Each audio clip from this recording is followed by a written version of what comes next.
po guys yung hiniwa kong kamatis at yung onions. Ito yung itlog na ihahalo natin sa kamatis. Ito po yung ulam natin ngayong dinner. Yan ang dinner natin guys. Simple at masarap. Yan po yung ating kawali. Ito po guys yung ating itlog.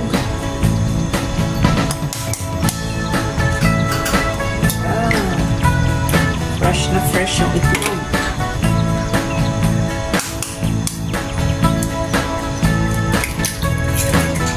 Ayan, pati itlog. Halukan natin ang kamatis.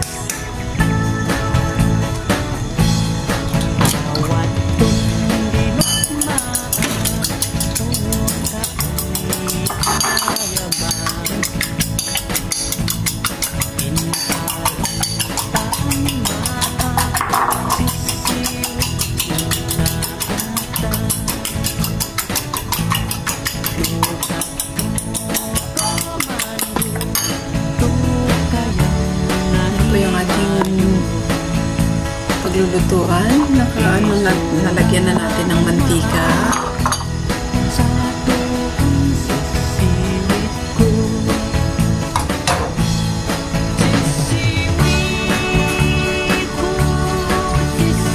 Lagyan na natin yung sibuyas.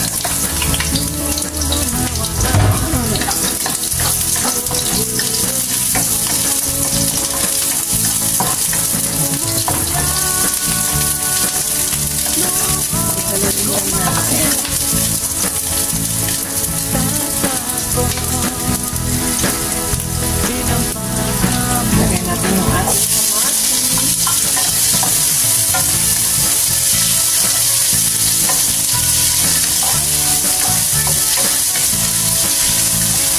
ngayon lang uli ako makaulam na itlog na may kamatis.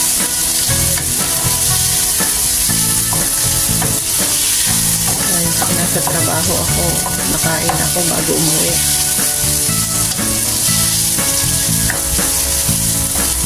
Pero ngayon, mag-uulam tayo ng kamatis with itlog.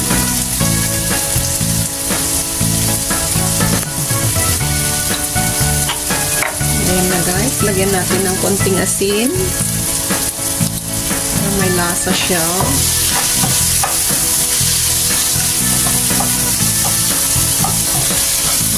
Pwede ng ulam to eh. Lagyan ng ano ba yun, bagoong alamang. Masarap na to.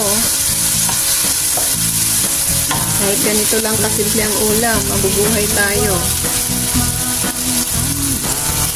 Ayan na po yung ating kamatis, luto na. Ilalagay na natin yung ating itlog.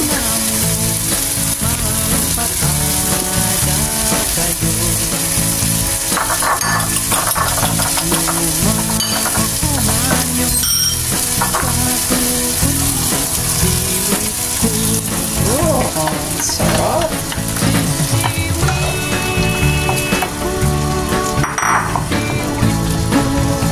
Diba? Kahit ganito lang simple ang ulam natin, mabubuhay tayo guys. Hindi ako masyado nag-ulam ng karne. Instead na magkarne ako, mag-ulam ako ng fish. Ang inuulam minsan. Iwas-iwas tayo sa karne. Maganda pa mag-ulam ng gulay. Yan yung ating itlog.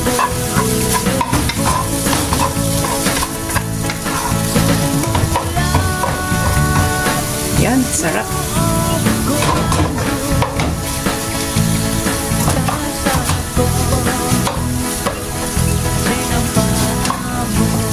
Pwede na siya. Tuto na.